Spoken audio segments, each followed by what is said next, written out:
En 2002, les francs disparaissaient. Terminado les Pascal, terminado les blagues sur les anciens et nouveaux francs. Ah si, avant les francs, il y avait les anciens francs, qui n'étaient pas anciens à l'époque, mais qu'ils sont devenus quand les nouveaux sont arrivés. Bref, en 2002 disparaissait le franc, et si c'était bientôt au tour de l'euro de disparaître? L'euro a été créé à cause de la communauté économique européenne. Enfin à cause. C'était en quelque sorte la suite logique. Donc paf, on crée l'Union économique monétaire, 19 États membres qui forment ainsi la zone euro. Stop, temps mort. Pause Europe, pause Europe. Alors oui, avec l'Union européenne, rien n'est jamais simple, il faut le savoir. Et quand on crée un nouveau truc, c'est rarement l'Union en fait. L'Union européenne, c'est 27 membres. Mais l'Agence européenne de défense, seulement 26. Mais l'espace de Schengen, seulement 22. Mais l'Agence spatiale européenne, seulement 22 aussi. Et la zone euro, seulement 19. C'est l'Union, mais pas tous ensemble. C'est un peu comme une marque de fabrique en fait.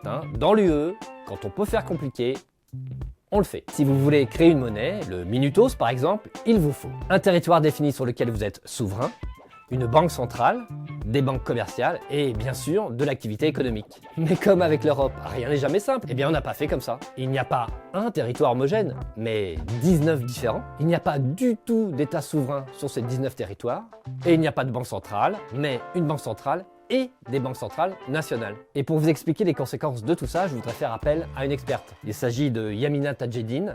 Elle est professeure de sciences économiques à l'Université de Lorraine, chercheuse au Beta et titulaire de la chaire Économie, Finance numérique. Bon, alors, l'euro là, à quoi ça sert? Fondamentalement, la création de monnaie, d'une monnaie unique, participait de l'achèvement, je dirais, de la construction du marché européen. Pour autant, eh bien, les pays ont conservé leur propre identité et surtout, ils ont conservé leur système, industriel, leur système social, leur système budgétaire. Donc, chacun a un tissu productif qui est largement différent. Et voilà, pas de territoire homogène.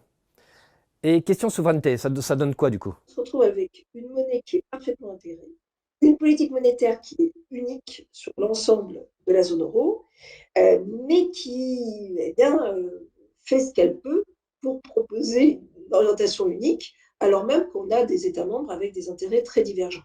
Et voilà, pas de souveraineté européenne. Et des décisions communes impossibles à trouver. C'est le seul souci? On n'a pas eu véritablement, je dirais, une édification commune du droit de la protection sociale et du marché du travail, avec des disparités très fortes. On a aussi finalement, par exemple, quand on regarde sur le marché financier, des disparités très fortes malgré tout entre les pays.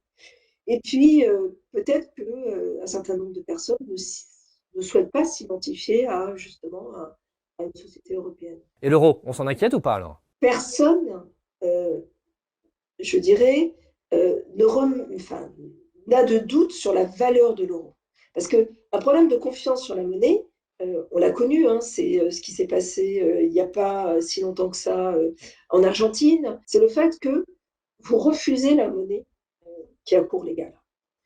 C'est pas le cas. C'est pas le cas. Donc on n'est pas du tout dans un moment de défiance monétaire ou de crise monétaire. Donc ce n'est pas tant l'euro le problème, mais plutôt ce que nous voulons construire ensemble au sein de l'Union européenne. Personne n'étant vraiment prêt à diluer ses spécificités nationales dans quelque chose de plus grand, l'euro reste en quelque sorte inachevé. Et le bouc émissaire, tout désigné en cas de problème. Bref, l'euro n'est pas prêt de disparaître, et pour que vive l'euro, vive l'Europe!